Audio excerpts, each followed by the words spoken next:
What's going on, guys? It's Jack, and we are here today for the Disc Basic Guide. It's going to be a quick run-through of what you need to know as you're going into Legion, and then we'll follow it up in a future video with the more advanced, nitty-gritty, and as fight-specific as we can get for talents, abilities, the whole shebang. So, let's go right into some of the things that have changed for Disc. Disc is now back to its roots of being an atonement healer, but it has changed from being just DPSing the target to do healing innately to focusing on directing where you're healing at.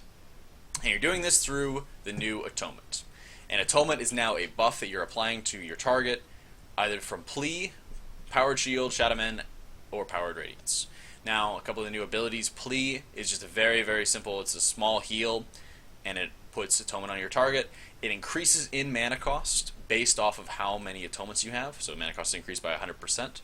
Powered Shield now has a cooldown that is reduced by your haste, so baseline at 7.5 seconds. It gets greatly reduced by your haste, making haste a very, very valuable stat to have. Shadowman is more of your replacement for Flash Heal, and it also, as it replaces Flash Heal, it applies Atonement.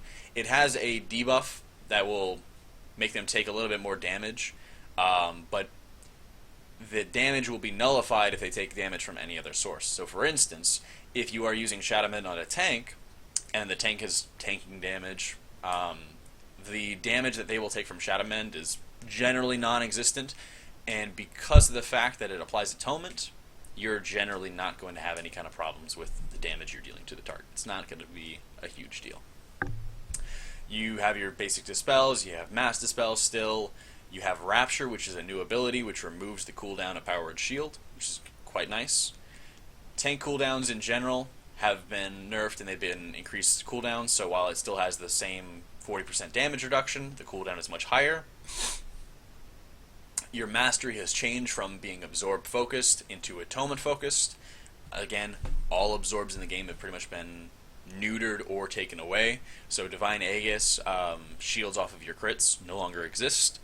Your Mastery now just increases the transfer healing from your damage by a certain amount. So you do damage to the target, 8% of that healing is then transferred to an ally to heal them. So, into the talents, some of the, for Penitent, it allows you to cast Penance on a friendly target. It's a noob trap, I would not recommend it in the slightest. Castigation gives you an extra bolt for your Penance, which is a great, and it's very low maintenance, no issues there. Schism also is quite a good talent, but it is very, very, very high maintenance in order to make the most out of it. You deal damage to a target, and then for the next 6 seconds, the target takes 30% more damage. This is really good for what Disc is in terms of a burst healer, where you are setting yourself up with multiple atonements, and then you're doing a ton of damage at one point to burst everybody up. But the issue with this is the mana cost that is incurred by using Schism really impacts your sustainability, and mana really becomes the name of the game for Disc. So if you're just starting out, Castigation would be my recommendation. Many times there will be certain situations where Schism is very good, and we'll go over those in more detail, fight-by-fight basis. 30 talents are Mobility and a bit of a personal cooldown. You still have Body and Soul, but now because Powered Shield has a cooldown, it has even less utility than it had before. So Angelic Feather is definitely going to be my choice. Masochism's a new talent when you cast Shadowman on yourself. Instead of dealing damage over time, it heals you over time. It's fairly weak, and you'd only really be taking it for fights that you have very little mobility. But as I'll detail later on, you're really not going to be using much Shadowman at all. 45s. PvP oriented, you know, you are able to mind control and have a pet, which is kind of nice, but otherwise nothing too crazy. Choose whichever one you like. 60 is mana regen. You have Powered Solace, which you always remember it as having. Mindbender, same as usual, and you have Shield Discipline. When your Powered Shield is completely absorbed, you instantly regenerate 1% of max mana. All three of these have some close competition. With Haste being your primary stat to go for, Mindbender continually will gain value, and with the large amount of haste that you're going to get as you're leveling up and as you're gearing up, Mindbender just starts pulling away. And in addition to the extra mana that you get, you are also getting extra damage done from the Mindbender itself as it's attacking. And because the mana regen increases with your attacks done, so the more haste you have, the more melee attacks the Mindbender does. Not only is that more mana regen for you, it's also more damage done for you, which also is more healing done for you. So it's quite exceptional. Shield Discipline can come close in mana regen, and it does have some synergy with haste and things like that, as well as Solace having it, but Mindbender generally just pulls away. With 75s, you actually have some pretty decent competition. Contrition, gives you what I like to call training wheels, where it gives you a little bit of extra breathing room with your atonement duration, but it is not really in a competitive state anymore. The 2 seconds is just too little, not enough to really make big impacts in comparison to the other talents. Power Infusion and Twist of Fate, as you guys know, had them forever. The default really will go into Power Infusion. There are going to be certain fights and situations where you'll be able to proc Twist of Fate, and it'll be really out of this world. But Twist of Fate's issue is what it's always been, in that it is very unreliable unless there's certain fight mechanics or certain times you'll be able to deal with it. So Power Infusion will be a lot more reliable. Twist of Fate has the highest potential that you can get. So switching between these two as the fights vary, and as you are looking at the fight's damage and how long, say for instance, if there's very high tank burst damage, if you know that a tank is going to be dropping to 35% or lower, Twist of Fate can be insane. But if you're not too sure, Power Infusion's a safe bet. For the 90s, Clarity of Will, Divine Star, Halo, these are all talents that we know. Clarity of Will has been nerfed quite a bit, but it is sadly still in the game. Divine Star and Halo have been buffed, and they deal damage. The factor to know about the damage is the first target they deal damage to, that damage is translated into Atonement. So, as much as I love the ability of just haloing a pack of 30 mobs or something like that, of like really small trash mobs, it's not all going to go into healing. So, depending on the stack fight, depending on who you need to heal, Halo is probably going to be one of your better bets, but if everyone's stacked up, Divine Star could be good as well. Level 100s, you have Purge the Wicked, which replaces Shadow or Pain and puts a dot on the target. It can be spread by penancing the target that has Purge the Wicked on it, and it has no cooldown, so you can refresh it at any time. This is a great default talent in just about every situation.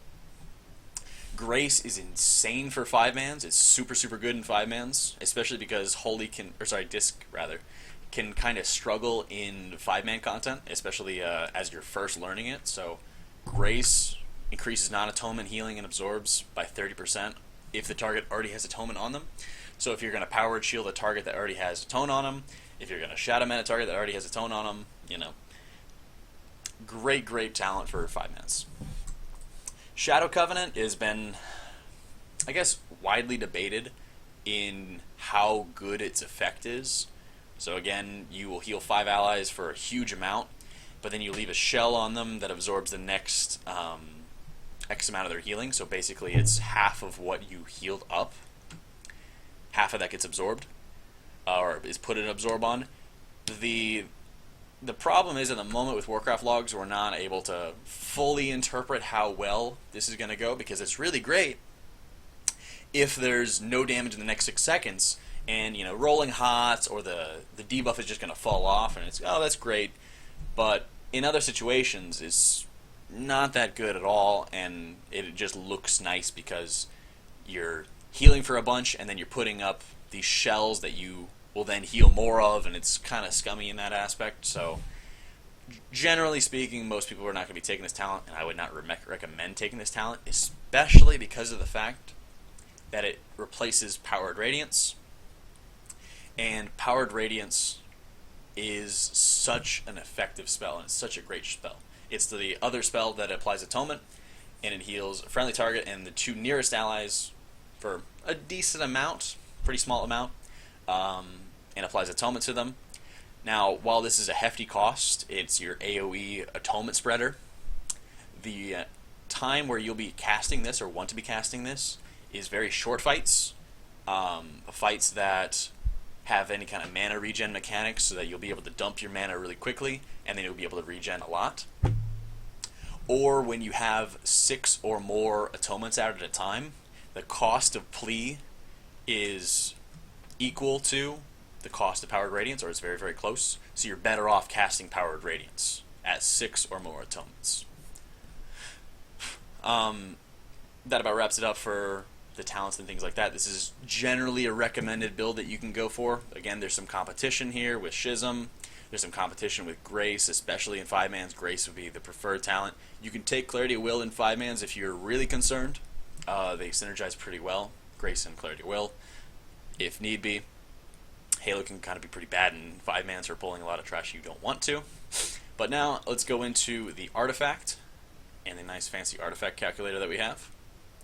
The big thing is Light's Wrath, and when you're in your healing priority, Light's Wrath is going to be your go-to, without a doubt, as one of the first things that you want to get casted out once you have a good amount of atones. Does a great amount of damage, gets increased by the allies that already have a tone on it. Awesome. And it's a hefty cooldown. The path that you generally want to be taking, though, is going to be first to invoke the light, of course. You're going to put 3 in Confession, which is the increased damage for penance. You definitely don't want Taming the Shadow. You don't want the Shadow Men. You don't really want the damage reduction just yet. So you're going to be taking the right path for Shield of the Faith, then Darkest Shadows, and then Burst of Light, and then you're going to want to go into your gold. There's been a little bit of discrepancy, a little bit of debate between going into Power of the Dark Side, since it has been nerfed from 100% to 50% extra damage, but it's still such a strong gold to take that it can just be super insane. And then from there, you're generally just going to be going on the right side. You know, more damage on Showered Pain. You know, you'll skip out on Speed of the Pious because you're looking for more than just movement speed bonus. You know, just kind of whatever. Just going down from Borrowed Time, you'll go to the golds with Sins of the Many, increasing the duration of Rapture with Doomsayer, and then you'll go from the extra reduction of cooldown for Pain Suppression with Pain is in Your Mind, then you go for Barrier of the Devoted. You know, and you'll generally take this path, and then some of the blank spaces you can fill in over time. But the way the artifact power works, if you're seeing it right here, is that the first 13 ranks cost as much as the 14th rank alone. So if you look at the artifact power that I'm spending, if I put 3 in, we're going all the way. I'm at 13 points spent. I'm at 6,500 artifact power. I get the 14th no matter what it is, and it's doubles it, easy, or just about. So if you're in a situation where this is going to be your off-spec or something like that, you may want to skip out on 1 rank of Confession and then go up to Power of the Dark Side. There's some flexibility there if that's all you're going to go for, but generally the path that I just talked about is going to be the one that you're going to be preferred to go towards. Now, getting into playstyle with Disc, it's going to be super, super important, and there's a lot of flexibility and there's a lot of variance that goes into it. Alright, for playstyle, the big thing to keep in mind is the difference between not only applying your atonement, but healing through the atonement, and when you are going to be switching gears between the two. So this means that for my written guides, and for this guide in particular, we're going to split up how you're healing versus how you are damaging, the priority system for both, because the way that you are going to be healing in Legion is going to be mixing the two of those. So for example, when you're applying atonement, how you're applying atonement is going to be Powered Shield on cooldown first, and that'll be the priority. Always using Powered Shield on cooldown. It's the most efficient way that you're applying atonement. It's exceptional. You'll be casting Plea while you're, either on the move or while you're going to be setting up a lot of atonements to get ready. Rapture will be used as needed, largely on cooldown, just to make sure that you're blanketing the raid in absorbs to absorb future damage, or to blanket atones as you need be. Your 90 talent, whether it's Halo, whether it's Divine Star, will be used on cooldown. Power Infusion, again, will be used largely with Rapture or largely with other cooldowns to get as many Powered Shields out, to get as much healing out as possible. Most of the time, again, on cooldown. Now, with the damage priority, you want to have Schism on cooldown before damage happens and things like that. If you talent into it, Penance will be on cooldown. Use Light's Wrath on cooldown. Use Mindbender on cooldown. Maintain Shadow or Pain, or if you're talented into it, Purge the Wicked. And then Smite is more of your filler. Now, you have to merge these two together to max out what you're doing and how you're healing in this game. So one of the biggest things is, when is damage coming out? When are you going to be, for instance, moving Powered Radiance into the equation based off of how many atonements that you have out? So one of the biggest things is, if it's a short encounter, are you going to be using Powered Radiance and ditching Plea entirely? Because you don't have to Plea.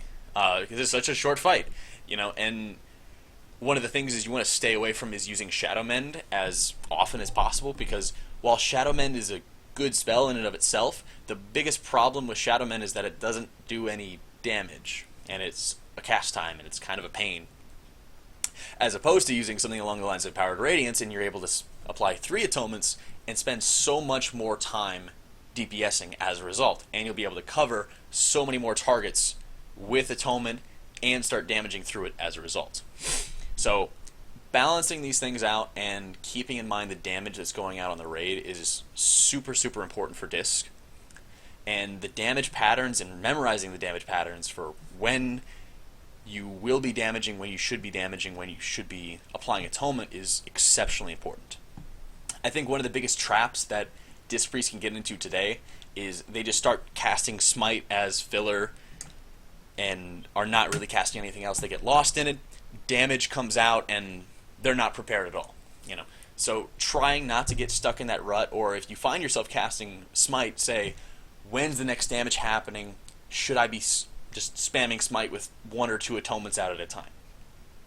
More often than not, probably shouldn't be. One of the biggest things that people keep asking me about is the atonement count, or is how many atonements should you have out at a time? And the answer is just that it's complicated. It depends on what the fight is, it depends on how long the fight is, it depends on how much mana that you have, and there's not a simple answers for it. The big thing is that you want to be having bursts of atonement. You want to keep atonement on the tanks, more often than not, and then you want to build up to a large amount of atones before damage happens. Then you want to deal a ton of damage, either like Schism in advance, then Penance, then Light's Wrath, and Mindbender up, or you want to be slowly building up to that point so that you can unleash a burst of damage as the damage goes out, deal with the damage, and then you scale that back down in atonements. While many people think that it's great to have constant ticking damage and things like that with Atone, based off of your constant rate of dealing damage and things like that, it's actually not the case, and it's more harmful than anything else, because maintaining all of those atones starts costing you more and more and more mana, rather than slowly building up to a large amount of atones with Plea. Use a little bit of Power Radiance at the end, deal a ton of damage, and then you scale back down. So that'll be more of the thing to look at, I guess, when you're looking at other people's logs, or when you're looking at your own logs, is not only the overheal of Atone and trying to minimize that as much as possible, but the graphs of your healing as you're healing, and the large bursts that they're going to have and large spikes that they're going to have down the graph.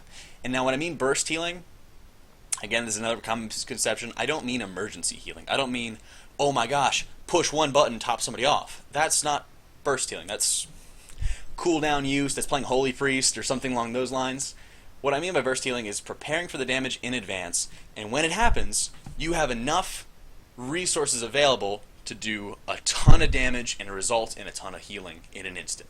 The burst healing is prepared. The burst healing is expected, not on-demand push big button. A little bit of a misnomer there.